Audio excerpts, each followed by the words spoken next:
Hey, what's up? This is Jimmy DeMarco from 10 Down Films.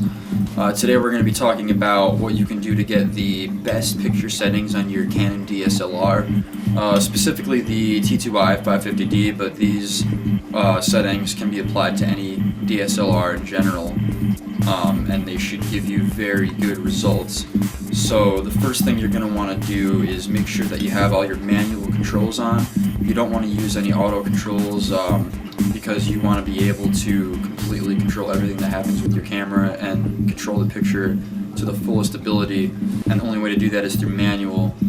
Same thing goes with focusing. Make sure your manual focus is on. Don't autofocus. You're going to leave some details out and it won't look as clear. So manual settings are the way to go for sure. Don't ever turn those off.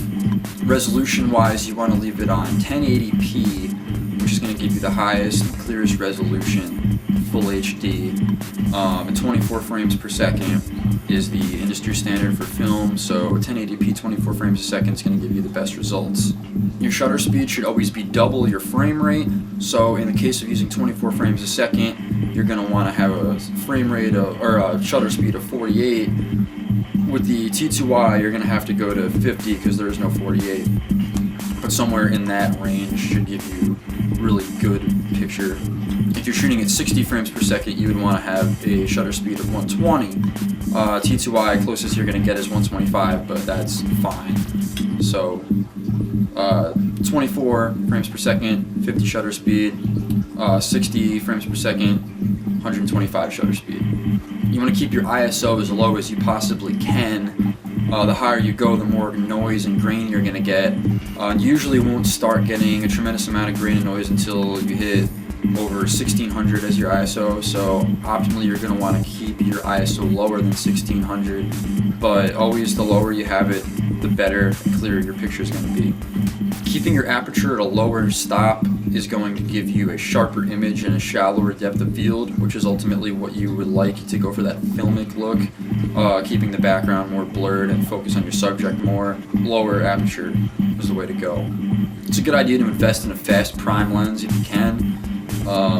The fixed focal length is great, gives you clear image. Your aperture is not going to switch on you when you zoom in or out because it's fixed, so you don't have to worry about that. And being able to lower your aperture more is going to give you the clearer and sharper image. A 50mm 1.8 lens is great. That's actually what I'm using right now. They run about $100. They're really a great buy, and they're going to give you a really clear image. Custom white balance makes all the difference. Really big difference between custom and an automatic white balance. Custom is gonna enhance your picture by a lot. And you can. I'll actually make another tutorial on how to do a proper custom white balance. It's very easy. But again, I'll make a separate video and I'll include the link in the bottom here so you can just go to that if you want to see how to do a custom white balance. You want to shoot your video as flat as you possibly can and then color grade it in post. And if you're not sure what I mean by that, this is a flat picture style. As you can see, everything is a lot more dull. The contrast is way down. And this is nice because it's going to give you a lot more control in post-production to be able to fully manipulate that picture to the way that you want it to look. Not always a great thing to use, but for certain situations, having the flat picture style is really going to help you out. I'm going to do a color correction right now and show you what it would look like. So yeah, this is what your flat picture style is going to look like when you color correct it. You have a lot more diversity, a lot more control over what your image is going to look like when you shoot flatter. And I'm going to go back to standard right now. Technicolor and Marvels both offer great free ways to put custom user-defined settings in your camera to get the flat picture style.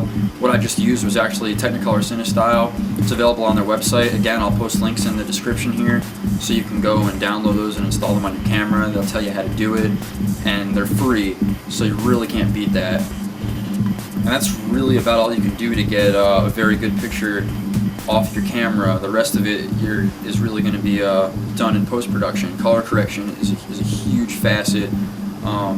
Obviously, you can still get very good images without color correcting them, but when you do the color grading, it's going to just give you the ability to make that picture look exactly how you want it and give you a really nice feel, and just have complete control over how your picture looks, and it's a huge difference. I'm not going to go into color correcting right now. I'll post another video about some minor color corrections and things. I'll post another video about improving your resolution into 4K like I've done in a couple other videos, and I'll show you how to do that. But that's all going to be post, and this video is just for the camera. So as far as your camera goes, that's really about all you can do. A couple side notes: make sure your highlight tone priority is disabled at all times. There's really no need to ever put that on. It's just not going to look that great.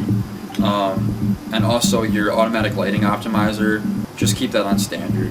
You really don't ever need to change that. And that's really about it. You follow those guidelines, you'll have great picture styles. You can make some really awesome looking things that look very close to film, and look great. So I hope this tutorial helped. If you have any questions, comments, concerns, or anything, message me or leave a comment.